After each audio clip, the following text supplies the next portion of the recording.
Akkam jirtu daawwattoota keenya OBN International irraa oduu qabannee dhiyaannee jirra. Oduu waliin an Alamaayyoo Qannaati. Daawwannaa Ministeerri Muummee Dr. Abiy Ahmed biyyoota Afrikaa sadiitti tibbana taasisan gama diinagdeen hiika guddaa akka qabu hayyuun diinagdee Dr. Guutuu Teessoo himan. Biyyoonni Afrikaa walii isaanii caalaa biyyoota Awurooppaa, Eeshiyaa fi Ameerikaa waliin daldaluu filatu kan jedhan Dr. Guutuun kun immoo hariiroo diinagdee madaalawaa hin taane akka uumu dubbataniiru. Akaaluu Baqqalaa gabaasa dabalataa qaba.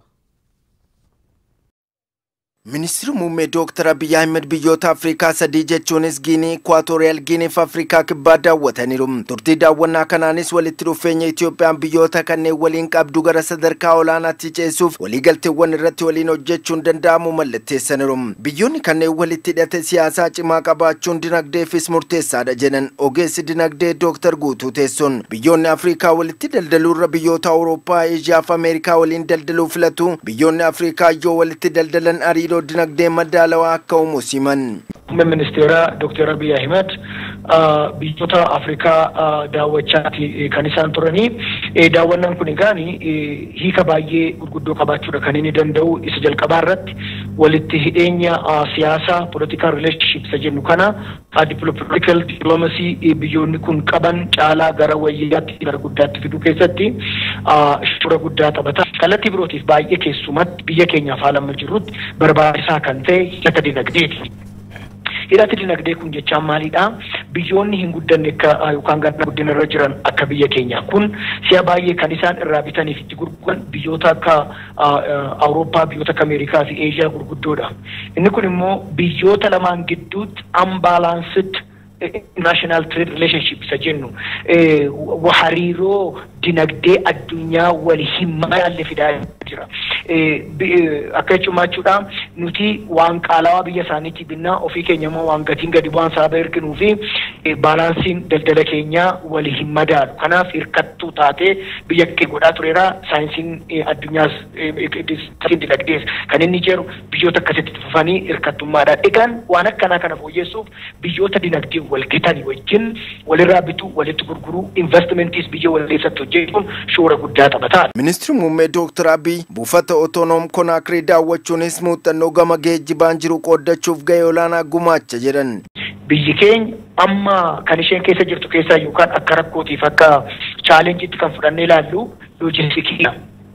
Kanaaf poortii isaan daawwachaa turan geejibaa wajjin wal qabatee bakka gombisaatti kuusanii wajjin wal qabatee akkaataatti tamsa'an wajjin wal qabatee biyya keenyaaf wantiin akkanaa baay'ee murtaa'aadha. Poortii Jibuutiitiif illee wadabi maayini poortii gogaasa jedhan kanaadha kan inni qabnuna.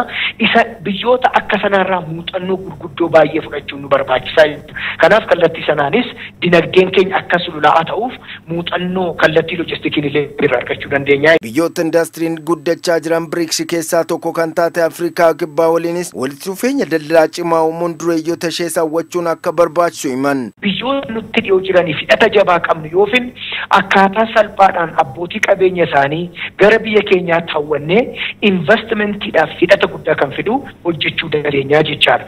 Lammiileen Itoophiyaa biyyoota Afrikaa keessaa bal'inaan Afrikaa kibbaa akka jiraatan ibsuun lammiileen kunneen ayyama seeraa akka argatan gaaffii Ministeerri Muummee Dr. Abiy Ahmediin dhiyaate pirezidantii biyyattiin fudhatama argachuunis nageenya lammiilee Itoophiyaafis ta'e dinagdee biyya keenyaaf murteessaadha jedhan. Itoophiyaan biyya isheetii ala Afrikaa keessaa irra caala kan isheen jiraattu Afrikaa kibbaa Keeniyaa ta'uudha.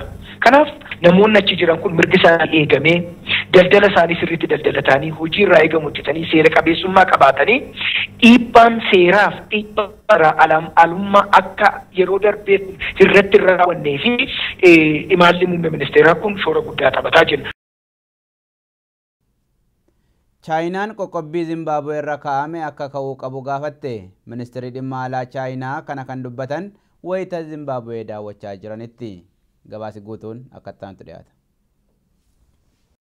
Ministeerri dhimma alaa Chaayinaa Wang Yi qoqqobbiin Zimbaabuwee irra kaa'amee jiru haala kamiiniyyuu sadarkaa addunyaatti fudhatama kan hin qabnedha jedhan.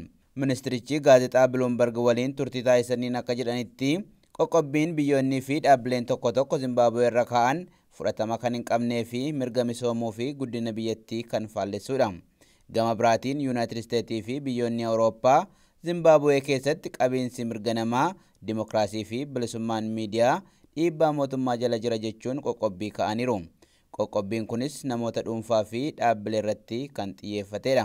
Haaluma kanaan Yuunaayitid Isteet pirezidaantii Zimbaabuwee Emerson Mnangagwa dabalatee namoota 85 irra qoqqobbii imalaa fi faayinaansii keessa jirti. Kaampaanonni Zimbaabuwee 56 bifuma wal fakkaatuun qoqqobbii jala jiru. Aljaziiraan akka gabaasetti gamtaan Awurooppaas akkuma Yuunaayitid Isteet dhaabbilee fi namoota dhuunfaarra qoqqobbii kaa'ee jira. Qoqqobbiin Zimbaabuwee irra kaa'aman hedduun bara bulchiinsa pirezidaantii biyyattii duraanii Rooberti Mugaabee yoo ta'es haalli jiru mootummaa ammaatiin jijjiiramuuf dhiisuusaa qorachuuf onkololeessa dhufutti beellamni qabamee jira. Ministeerri dhimma alaa Chaayinaa sanbata darbe daawwannaa isaanii Afrikaa Zimbaabuweetti eegalan itti fufuun biyyoota Afrikaa kanneen akka Jibuutii, Eertiraa, Ijiptii fi Burundii ni daawwatu jedhamee eegama. Mootummaan Kanaadaa xiyyaara Yuukireen Iraaniin rukutamee kufe keessatti lammiilee ishee du'aniif deebii sirrii akka barbaaddu beeksifte. Ministeerri muummee Kanaadaa Justin Trudeau'n biyyattiin lammiilee balaa xiyyaaraa sanaan dhumaniif Iraan irraa deebii sirrii fi haqa qabeessa akka ta'e akka barbaadu dubbatan. Gabaasi guutuun akka ta'utti dhiyaata. Biyyi Iraan torbee darbe xiyyaara imaltootaa qabeenyummaan isaa kan Yuukireen ta'e rukuttee kuffisuun namoota keessa turan 176 dhuman keessaa 57 lammiilee Kanaadaa akka ta'an ministeerri muummee Kanaadaa Justin Trudeau'n himan. Iraan ka'umsa balaa sanaatiif sababa garaagaraa himaa turtus dhiibbaan yommuu itti baay'atu dogongoraanan rukutee kuffise jechuun amantee jirti. Sagantaa yaadannoo lammiilee dhumanii irratti dubbii kan dubbatan Justin Trudeau'n haqa barbaanna kanaaf Iraan gocha raawwatteef deebii sirrii kennuu qabdi jedhaniiru. Gochi gaddisiisaan akkasii raawwachuun irra hin turre kan jedhan Justin Trudeau'n yeroo rakkisaa akkasii kanatti maatiiwwan gaddaa jiraniif deeggarsi isaanii akka biraan hafne dubbatan. Iraan xiyyaara imaltootaa qabeenyummaan isaa kan biyya Yuukireen ta'e rukuttee kuffisuu turtee yoo amantes gocha kana hordofuun lammiileen Iraan mootummaa biyyattii irratti hiriira bahuun mormaa jiru. Liibiyaa keessatti gareen wal lolaa jiran lama waliigaltee dhukaasa dhaabuu Raashiyaa magaalaa Moskootti mallatteessuuf akka jiran himame. Gareewwan lamaan dhaabbata mootummoota gamtoomaniin beekamtii argatan Faiz al-Saraajii fi Khalifa Haftaar gidduu kana waliigaltee dhukaasa dhaabuu ni mallatteessu jedhamee eegama. Gareen Faiz al-Saraaj dubbii televezyiiniidhaan taasisaniin lammiileen Liibiyaa boqonnaa darbe cufuun nagaaf tasgabbiin akka bu'uuf gahee isaanii akka ba'uu qaban gaafatan. Waliigalteen dhukaasa dhaabuu kun muddama siyaasaa biyyattii jeeqaa jiruuf furmaata barbaaduuf yaalii taasifamaa jiru ni deeggara jedhamee eegama. Egaa daawwattoota keenya oduun OBN International har'aaf qabanne kanuma gama kootiin nagaatti.